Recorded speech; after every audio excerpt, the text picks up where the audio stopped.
Shalom friends, एक बार फिर से आप सभी का स्वागत है। आज मैं आपके लिए लेकर आई हूँ एक 1 ईयर बाइबल रीडिंग कैलेंडर। अगर आपका कोई बाइबल रीडिंग रूटीन नहीं है और आप कभी भी अपनी पूरी बाइबल कंप्लीट नहीं कर पाए हैं, तो ये वीडियो आपके लिए है। इसमें ओल्ड टेस्टमेंट और न्यू टेस्टमेंट के सभी चैप्टर्स को डे वाइज ऑर्गेनाइज किया गया है। डे 1 से लेकर डे 365 तक के सभी चैप्टर्स आपको यहाँ मिलेंगे। डे 365 पर आप अपनी पूरी बाइबल कंप्लीट कर पाएंगे, तो आप इसके द्वारा आशीषित हों। और अगर आपको ये वीडियो पसंद आती है तो आप अपने फैमिली और फ्रेंड्स से शेयर करें, और अगर आप चाहें तो आप सब्सक्राइब, लाइक और कमेंट भी करें और बेल आइकन को प्रेस करके नोटिफिकेशन ऑन करना ना भूलें। So praise the Lord, shalom to everyone. Let's get started. Day 130, chapter number 21। Naboth की दाख की बारी। नाबोत नामक एक यिज्रेली की एक दाख की बारी शोमरोन के राजा आहाब के मंदिर के पास यिज्रेल में थी। इन बातों के बाद आहाब ने नाबोत से कहा, तेरी दाख की बारी मेरे घर के पास है, तू उसे मुझे दे कि मैं उसमें साग पात की बारी लगाऊं, और मैं उसके बदले तुझे उससे अच्छी एक वाटिका दूंगा। नहीं तो तेरी इच्छा हो तो मैं तुझे उसका मूल्य दे दूंगा। नाबोत ने आहाब से कहा, यहोवा ना करे कि मैं अपने पुरखाओं का निज भाग तुझे दूं। यिज्रेली नाबोत के इस वचन के कारण कि मैं तुझे अपने पुरखाओं का निज भाग ना दूंगा, आहाब उदास और अप्रसन्न होकर अपने घर गया और बिछौने पर लेट गया और मुंह फेर लिया और कुछ भोजन ना किया। तब उसकी पत्नी इजबेल ने उसके पास आकर पूछा, तेरा मन क्यों ऐसा उदास है कि तू कुछ भोजन नहीं करता? उसने कहा, कारण यह है कि मैंने यिज्रेली नाबोत से कहा कि रुपया लेकर मुझे अपनी दाख की बारी दे, नहीं तो यदि तू चाहे तो मैं उसके बदले दूसरी दाख की बारी दूंगा। और उसने कहा, मैं अपनी दाख की बारी तुझे ना दूंगा। उसकी पत्नी इजबेल ने उससे कहा, क्या तू इजराइल पर राज्य करता है कि नहीं? उठकर भोजन कर और तेरा मन आनंदित हो। यिज्रेली नाबोत की दाख की बारी मैं तुझे दिलवा दूंगी। तब उसने आहाब के नाम से चिट्ठी लिखकर उसकी अंगूठी की छाप लगाकर उन पुरनियों और रईसों के पास भेज दी जो उसी नगर में नाबोत के पड़ोस में रहते थे। उस चिट्ठी में उसने यूँ लिखा, उपवास का प्रचार करो और नाबात को लोगों के सामने ऊंचे स्थान पर बैठाना। तब 2 नीच जनों को उसके सामने बैठाना जो साक्षी देकर उससे कहें, तूने परमेश्वर और राजा दोनों की निंदा की। तब तुम लोग उसे बाहर ले जाकर उस पर पथराव करना कि वह मर जाए। इजबेल की चिट्ठी में की आज्ञा के अनुसार नगर में रहने वाले पुरनियों और रईसों ने उपवास का प्रचार किया और नाबोत को लोगों के सामने ऊंचे स्थान पर बैठाया। तब 2 नीच जन आकर उसके सम्मुख बैठ गए और उन नीच जनों ने लोगों के सामने नाबोत के विरुद्ध यह साक्षी दी, नाबोत ने परमेश्वर और राजा दोनों की निंदा की। इस पर उन्होंने उसे नगर से बाहर ले जाकर उस पर पथराव किया और वह मर गया। तब उन्होंने इजबेल के पास यह कहला भेजा कि नाबोत पथराव करके मार डाला गया है। यह सुनते ही नाबोत पथराव करके मार डाला गया है। इजबेल ने आहाब से कहा, उठकर यिज्रेली नाबोत की दाख की बारी को, जिसे उसने तुझे रुपया लेकर देने से भी इनकार किया था, अपने अधिकार में ले, क्योंकि नाबोत जीवित नहीं परंतु वह मर गया है। यिज्रेली नाबोत की मृत्यु का समाचार पाते ही आहाब उसकी दाख की बारी अपने अधिकार में लेने के लिए वहाँ से जाने को उठ खड़ा हुआ। तब यहोवा का यह वचन तिशबी एलिया के पास पहुँचा, चल शोमरोन में रहने वाले इजराइल के राजा आहाब से मिलने को जा, वह तो नाबोत की दाख की बारी में है, उसे अपने अधिकार में लेने को वह वहाँ गया है। और उससे यह कहना कि यहोवा यों कहता है, क्या तूने घात किया और अधिकारी भी बन बैठा? फिर तू उससे यह भी कहना कि यहोवा यूं कहता है, जिस स्थान पर कुत्तों ने नाबोत का लहू चाटा, उसी स्थान पर कुत्ते तेरा भी लहू चाटेंगे। एलिया को देखकर आहाब ने कहा, हे मेरे शत्रु, क्या तूने मेरा पता लगाया है? उसने कहा, हाँ लगाया तो है, और इसका कारण यह है कि जो यहोवा की दृष्टि में बुरा है उसे करने के लिए तूने अपने को बेच डाला है। मैं तुझ पर ऐसी विपत्ति डालूंगा कि तुझे पूरी रीति से मिटा डालूंगा, और आहाब के घर के एक एक लड़के को, और क्या बंधुए क्या स्वाधीन, इजराइल में हर एक रहने वाले को भी नष्ट कर डालूंगा। और मैं तेरा घराना नबात के पुत्र यारोबाम और अहिया के पुत्र बाशा का सा कर दूंगा, इसलिए कि तूने मुझे क्रोधित किया है और इजराइल से पाप करवाया है। और इजबेल के विषय में यहोवा यह कहता है, यिज्रेल के किले के पास कुत्ते इजबेल को खा डालेंगे। आहाब का जो कोई नगर में मर जाएगा उसको कुत्ते खा लेंगे, और जो कोई मैदान में मर जाएगा उसको आकाश के पक्षी खा जाएंगे। सचमुच आहाब के तुल्य और कोई ना था जिसने अपनी पत्नी इजबेल के उकसाने पर वह काम करने को जो यहोवा की दृष्टि में बुरा है अपने को बेच डाला था। वह तो उन एमोरियों के समान जिनको यहोवा ने इजराइलियों के सामने से देश से निकाला था बहुत ही ही घिनौने काम करता था, अर्थात मूर्तों की उपासना करने लगा था। एलिया के इस वचन के अनुसार अहाब ने अपने वस्त्र फाड़े और अपनी देह पर टाट लपेटकर उपवास करने और टाट ही ओढ़े पड़ा रहने लगा और दबे पांव चलने लगा। तब यहोवा का यह वचन तिशबी एलिया के पास पहुंचा, क्या तूने देखा है कि अहाब मेरे सामने नम्र बन गया है? इस कारण कि वह मेरे सामने नम्र बन गया है, मैं वह विपत्ति उसके जीते जी उस पर ना डालूंगा, परंतु उसके पुत्र के दिनों में मैं उसके घराने पर वह विपत्ति भेजूंगा। Chapter number 22। मिकायाह नबी की अहाब को चेतावनी। 3 वर्ष तक अरामी और इजरायली बिना युद्ध के रहे। तीसरे वर्ष में यहूदा का राजा यहोशापात इजराइल के राजा के पास गया। तब इजराइल के राजा ने अपने कर्मचारियों से कहा, क्या तुमको मालूम है कि गिलाद का रामोत हमारा है? फिर हम क्यों चुपचाप रहते और उसे अराम के राजा के हाथ से क्यों नहीं छीन लेते हैं? और उसने यहोशापात से पूछा, क्या तू मेरे संग गिलाद के रामोत से लड़ने के लिए जाएगा? यहोशापात ने इजराइल के राजा को उत्तर दिया, जैसा तू है वैसा मैं भी हूँ, जैसी तेरी प्रजा है वैसी ही मेरी भी प्रजा है, और जैसे तेरे घोड़े हैं वैसे ही मेरे भी घोड़े हैं। फिर यहोशापात ने इजराइल के राजा से कहा, आज यहोवा की इच्छा मालूम कर ले।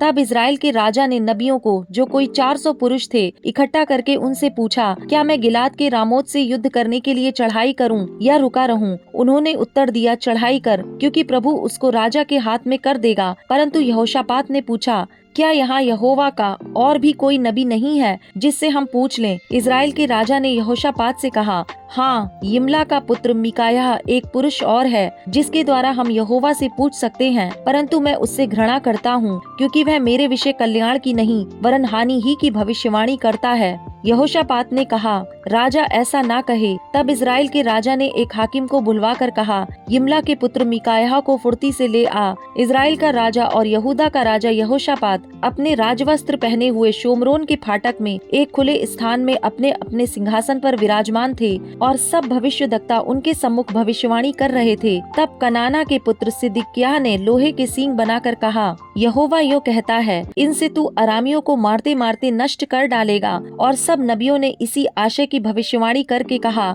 गिलाद के रामोत पर चढ़ाई कर और तू कृतार्थ हो, क्योंकि यहोवा उसे राजा के हाथ में कर देगा। जो दूत मिकायाह को बुलाने गया था, उसने उससे कहा, सुन, भविष्यद्वक्ता एक मुंह से राजा के विषय शुभ वचन कहते हैं, तो तेरी बातें उनकी सी हों, तू भी शुभ वचन कहना। मिकायाह ने कहा, यहोवा के जीवन की शपथ, जो कुछ यहोवा मुझसे कहे वही मैं कहूँगा। जब वह राजा के पास आया तब राजा ने उससे पूछा, हे मिकायाह, क्या हम गिलाद के रामोत से युद्ध करने के लिए चढ़ाई करें या रुके रहें? उसने उसको उत्तर दिया, हाँ, चढ़ाई कर और तू कृतार्थ हो और यहोवा उसको राजा के हाथ में कर दे। राजा ने उससे कहा, मुझे कितनी बार तुझे शपथ धराकर चिताना होगा कि तू यहोवा का स्मरण करके मुझसे सच ही कह। मिकायाह ने कहा, मुझे समस्त इजराइल बिना चरवाहे की भेड़ बकरियों के समान पहाड़ों पर तितर बितर देख पड़ा, और यहोवा का यह वचन आया, वे तो अनाथ हैं, अतएव वे अपने अपने घर कुशल क्षेम से लौट जाएं। तब इजराइल के राजा ने यहोशापात से कहा, क्या मैंने तुझसे यह ना कहा था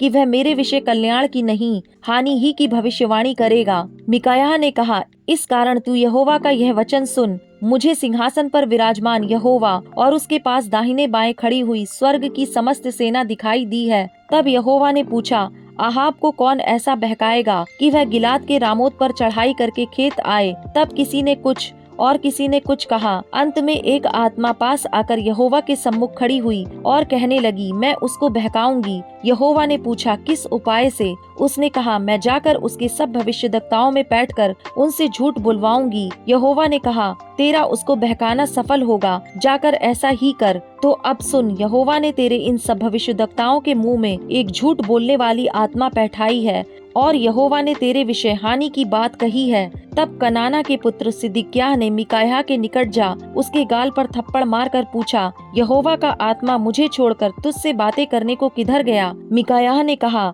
जिस दिन तू छिपने के लिए कोठरी से कोठरी में भागेगा तब तुझे ज्ञात होगा। तब इजराइल के राजा ने कहा, मिकायाह को नगर के हाकिम आमोन और योआश राजकुमार के पास ले जा और उनसे कह, राजा यों कहता है कि इसको बंदी गृह में डालो, और जब तक मैं कुशल से ना आऊं तब तक इसे दुख की रोटी और पानी दिया करो। और मिकायाह ने कहा, यदि तू कभी कुशल से लौटे तो जान कि यहोवा ने मेरे द्वारा नहीं कहा। फिर उसने कहा, हे लोगों, तुम सब के सब सुन लो। अहाब की मृत्यु। तब इजराइल के राजा और यहूदा के राजा यहोशापात दोनों ने गिलाद के रामोत पर चढ़ाई की। और इजराइल के राजा ने यहोशापात से कहा, मैं तो भेष बदलकर युद्ध क्षेत्र में जाऊंगा, परंतु तू अपने ही वस्त्र पहने रहना। तब इजराइल का राजा भेष बदलकर युद्ध क्षेत्र में गया। अराम के राजा ने तो अपने रथों के 32 प्रधानों को आज्ञा दी थी, ना तो छोटे से लड़ो और ना बड़े से, केवल इजराइल के राजा से युद्ध करो। अतः जब रथों के प्रधानों ने यहोशापात को देखा, तब कहा, निश्चय इजराइल का राजा वही है, और वे उसी से युद्ध करने को मुड़े। तब यहोशापात चिल्ला उठा, यह देखकर कि वह इजराइल का राजा नहीं है। रथों के प्रधान उसका पीछा छोड़कर लौट गए। तब किसी ने अटकल से एक तीर चलाया और वह इजराइल के राजा के झिलम और निचले वस्त्र के बीच छेद कर लगा। तब उसने अपने सारथी से कहा, मैं घायल हो गया हूँ, इसलिए बागडोर फेर कर मुझे सेना में से बाहर निकाल ले चल। और उस दिन युद्ध बढ़ता गया और राजा अपने रथ में औरों के सहारे अरामियों के सम्मुख खड़ा रहा।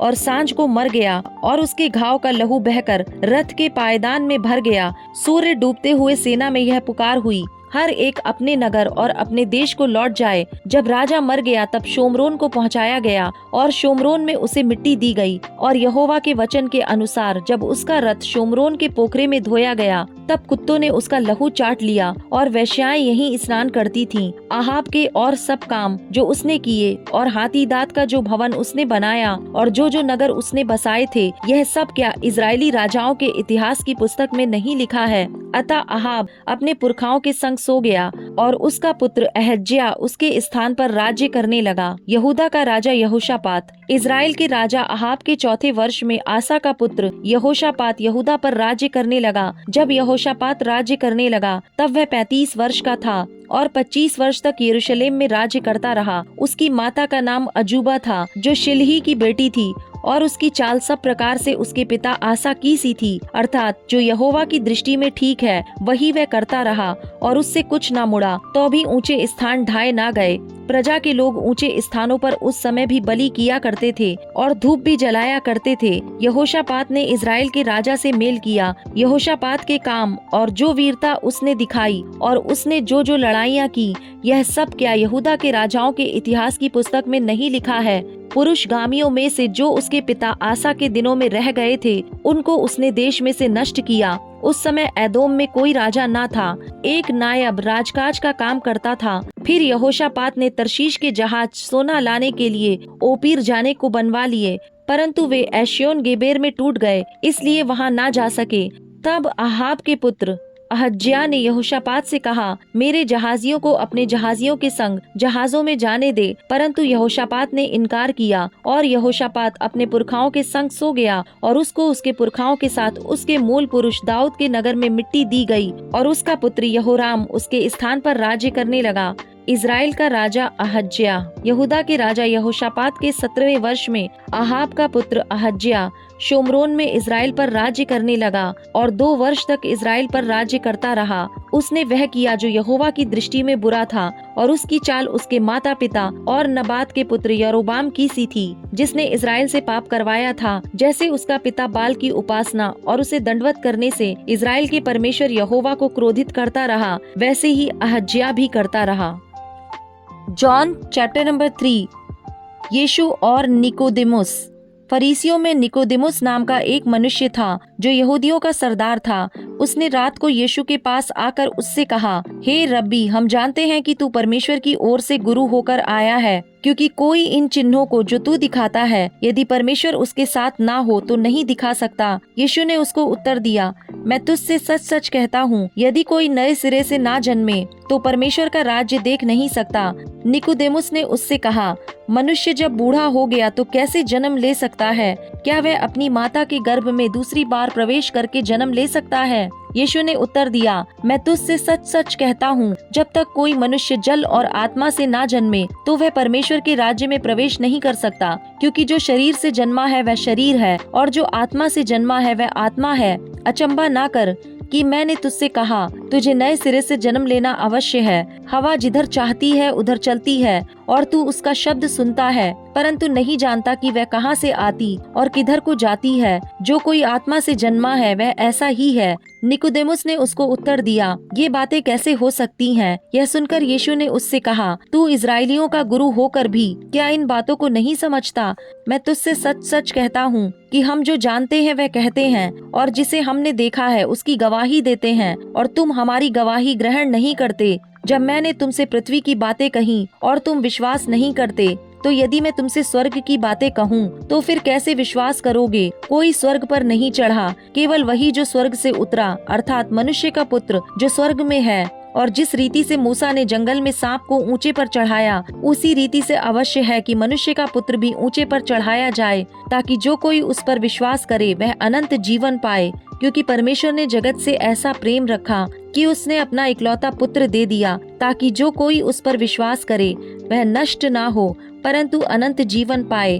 परमेश्वर ने अपने पुत्र को जगत में इसलिए नहीं भेजा कि जगत पर दंड की आज्ञा दे, परंतु इसलिए कि जगत उसके द्वारा उद्धार पाए। जो उस पर विश्वास करता है उस पर दंड की आज्ञा नहीं होती, परंतु जो उस पर विश्वास नहीं करता वह दोषी ठहर चुका, इसलिए कि उसने परमेश्वर के इकलौते पुत्र के नाम पर विश्वास नहीं किया। और दंड की आज्ञा का कारण यह है कि ज्योति जगत में आई है और मनुष्यों ने अंधकार को ज्योति से अधिक प्रिय जाना, क्योंकि उनके काम बुरे थे। क्योंकि जो कोई बुराई करता है वह ज्योति से बैर रखता है और ज्योति के निकट नहीं आता, ऐसा ना हो कि उसके कामों पर दोष लगाया जाए। परंतु जो सत्य पर चलता है वह ज्योति के निकट आता है, ताकि उसके काम प्रकट हों कि वह परमेश्वर की ओर से किए गए हैं।